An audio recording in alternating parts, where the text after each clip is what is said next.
শিক্ষকতার পেশা আমার খুবই পছন্দের। আমার পিতাও শিক্ষক ছিলেন, আমার মেয়েও শিক্ষকতা করছে মেডিকেল কলেজে, আমার ছোটো বোনটাও অ্যাসোসিয়েট প্রফেসর, যে আবার এমপিও। তা আমরা শিক্ষা খুব ভালোবাসি। এর সাথে অ্যাসোসিয়েটেড থাকতে পারলে এর চেয়ে আনন্দের আর কিছু নেই। আমি সুযোগ খুঁজব, মানুষ গ্রহণ করলে। আবার একটা ফিলোসফি আছে, wisdom has no value unless you share with others.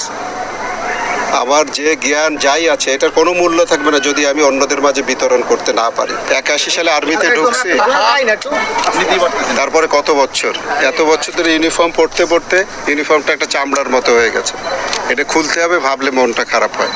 But আবার খুশি এই জন্য যে বাংলাদেশ সেনাবাহিনীতে ভালোবেসে যোগদান করেছিলাম, সেখানে সফলতার সাথে এত বছর চাকরি করে এবং এই প্রতিষ্ঠানে শীর্ষে উঠে আমার প্রদত্ত দায়িত্ব সুন্দরভাবে পালন করে শেষ করছি। আল্লাহর বিশেষ রহমত, মানুষের দোয়া, সবার সহযোগিতা এটা সম্ভব হয়েছে। সেই দিক দিয়েও অনেক ভালো লাগছে। এরকম প্রাপ্তি তো খুব কম মানুষের হয়, তাই না? এটা একটা ভাগ্যের ব্যাপার এবং মানুষের দোয়া ছিল বলে ভাগ্যটা এত ভালো। আর যখন এই অবস্থানে আসতে পেরেছি, চেষ্টা করেছি মানুষের পাশে দাঁড়ানো, সবার ভালোবাসা, সবার দোয়ার যতটা পারি প্রতিদান দেওয়ার চেষ্টা করেছি।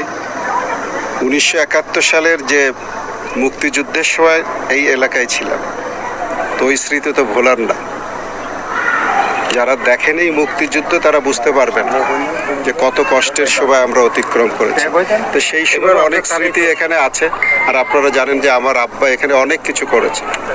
তো সেই আঙ্গিকে আসি, দেখি আর কি, যে বাবার স্মৃতি, নিজেদের স্মৃতি এবং এলাকার যদি মানুষের কিছু উন্নয়ন করার সুযোগ পাই, আলহামদুলিল্লাহ। মানুষ চায় কাজ করতে, কিন্তু অনেকে সুযোগ পায় না। আল্লাহ সেই তৌফিক দিয়েছে। মানুষের পাশে থাকতে চাই, সারা জীবন মানুষের সেবা করতে চাই, মানুষের দোয়া চাই। খেলাধুলা খুবই পছন্দ করি। আর বাংলাদেশ অলিম্পিক অ্যাসোসিয়েশনের প্রেসিডেন্ট হওয়ার সুবাদে আমি চেষ্টা করেছি ক্রীড়াঙ্গনে যতটুকু পারি অবদান রাখতে আমার নিজের সীমাবদ্ধতার ভিতরে। আর সবচেয়ে বড় কথা, নড়াইলের জন্য যখনই ক্রীড়াঙ্গন কেন যে কোনো অঙ্গনে কিছু করতে পারলে আমি খুশি হব।